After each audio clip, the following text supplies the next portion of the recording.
Hello and welcome to the first episode of the 25-26 academic year IGCSE History podcast.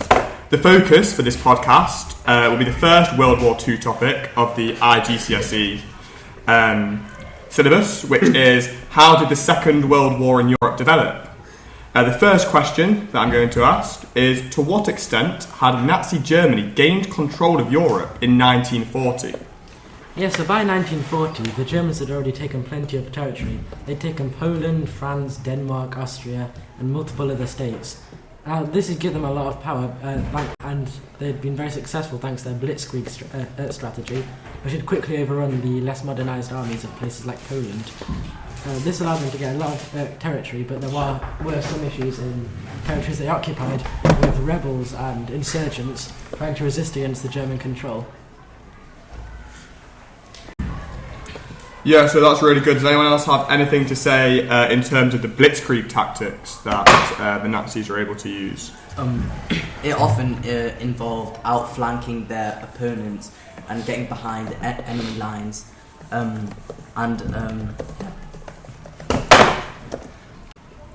say it's quite an interesting strategy because it does require quite a lot of men. I mean, when you look later into the war, it didn't work quite as well. Because if you look, the Germans started to become more outnumbered as the war progressed. Blitzkrieg can also be translated as like a lightning warfare, and as perhaps mentioned before, it was when the Germans would use speed to their advantage. They weren't in for the long war; they wanted it to get over and done with quickly. I mean, obviously, in 1940, Nazis had partial control of Europe, but there were still weaknesses. Does anyone want to touch on the topic of where the weaknesses still existed? They had quite thin supply chains because of their vast territories. There were a lot of disparities between their transport systems. For example, France had very modernised railways, and then the Balkan railways were very underdeveloped. They were also fighting a war. Sorry, they were also fighting on two fronts. You had the United Kingdom on one side, and then you had the potentially Russia on the other. And Germany weren't really prepared for such a situation. I think just to really build on that point, especially in Europe, the only major power not defeated was the United Kingdom, and it remained a constant threat to German dominance, with Germany unable to achieve air superiority over the UK for an invasion. And there were a lot of neutral countries in Europe like Switzerland, Sweden and Portugal. I think that's really interesting, and I think it brings us really nicely into our second question, which we can touch on for a bit of time, which is, why was Germany unable to conquer Britain? So I think the main reason because of this was the German weaknesses, especially their failure to destroy the RAF. Because in 1940 they changed from bombing RAF airfields and radar sites to the Blitz, which everyone knows, where they bomb places like London and important civilian cities. Furthermore, even if they did gain air control, at the time Britain had one of the strongest, or the strongest navy in the world, and Germany had quite a weak naval capacity, especially after they had to rebuild after having no navy after the Treaty of Versailles. This would have meant naval invasion would have been near impossible, even if they did gain air control. And finally, Hitler's shifting priorities throughout the invasion were a key factor to why they weren't able to conquer Britain, because even during Operation Sea Lion, he was already planning the invasion of the Soviet Union.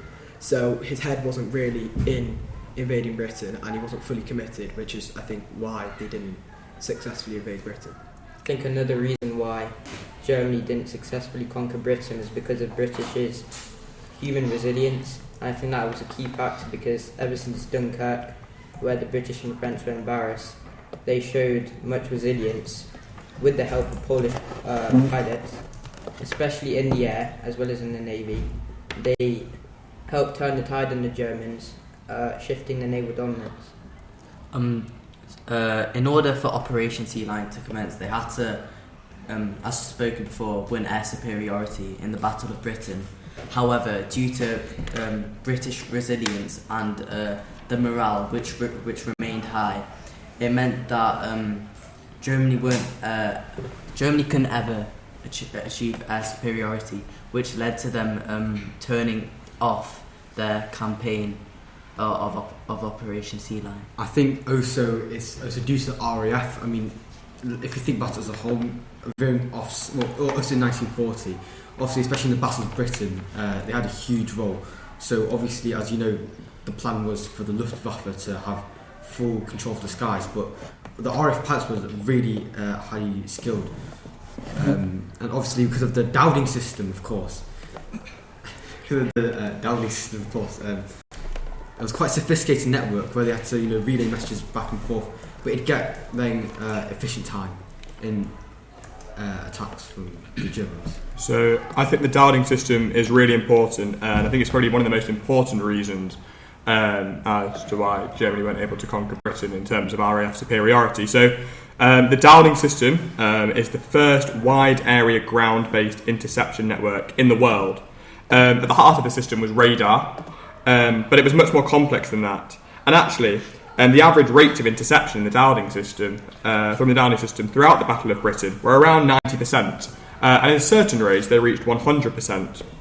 Now, in contrast to this, the Luftwaffe fighters for Germany had very little information on the location of their RAF counterparts, and they often returned to base having never seen them. So it was this superiority in the air that from the Dowding system that the British had, which was one of the main reasons why Germany was unable to conquer Britain. I'd also like to add that Germany made a lot of strategical errors. For example, they initially went for the method of targeting RAF bases and radar, which was a more effective method. But after Britain started bombing Berlin, Germany began to bomb London, which allowed the RAF to rebuild airfields and restock them with pilots and help them recover, or give them time to recover. And another reason why Germany were unable to win the Battle of Britain was due to the fact that the British were fighting on home soil. This was so crucial because it meant that if a British pilot were shot down, then if they ejected, they could still survive and carry on flying aircraft. Whereas if a German soldier had to eject on British soil, they would have most likely either be taken prisoner or they would have been killed on the spot. I think as well it's important to look at the course of the Battle of Britain as a whole. From about the 18th of August to the end of August and coming into early September, the Germans decided to attack fighter bases. Now, this meant that in early September, the British had used up all of their reserves of fighter planes, and they were very, very close to defeat. However, on the 7th of September, which is often dubbed the crucial turning point of the Battle of Britain, the Germans turned from their successful attacks on fighter bases in Kent and began to bomb London.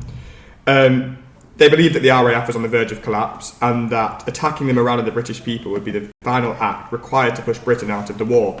But this was wrong. It gave the RAF vital breathing space, which allowed them to recuperate from their damage, and it really evened out the playing field. Yeah, I think as well, to maybe add on to it as well, the RAF in general were, even though they had fewer numbers, they were, for example, their aircraft was a lot better. If we look at the Spitfire, they had better manoeuvrability than the Bf-109 counterparts, and the guns were just more powerful. And along with its elliptical wing design, it was just able to outmaneuver. And even though similar to Arab.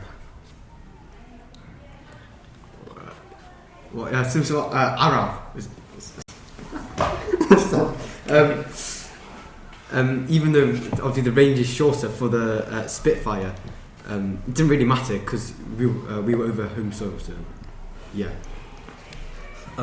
As touched on earlier, Goering's poor leadership was also another core reason for why Germany were unable to invade Britain. So despite being a World War I fighter race, Goering had little understanding of tactics. He made a crucial error of underestimating the strength of the RAF. In 1940, he estimated Britain had 400 to 500 fighters, but but they actually had 715 ready and 424 in reserve. He also made the mistake of switching the focus of their attack on the 7th of September, just when the RAF was running out of fighter planes.